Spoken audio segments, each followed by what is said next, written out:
আসসালামু আলাইকুম এভরিওয়ান, সবাই কেমন আছেন? আলহামদুলিল্লাহ আমি খুব ভালো আছি।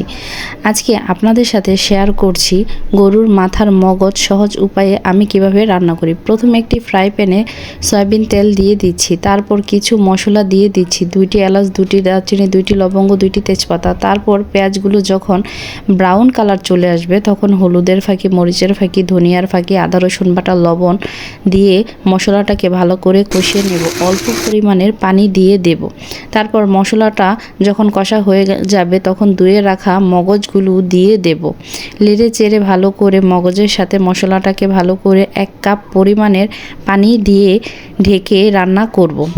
তারপর যখন পানিটা শুকিয়ে যাবে, উপর দিয়ে তেল ভেসে উঠবে, তখন 2-3টা কাঁচামরিচ দিয়ে জিরা ফাঁকি দিয়ে নামিয়ে নিলেই হয়ে গেল সহজ উপায়ে মগজ রান্না। আপনাদের কাছে কার কার মগজ রান্নাটা ভালো লেগেছে কমেন্ট করে জানাবেন। Thanks for watching.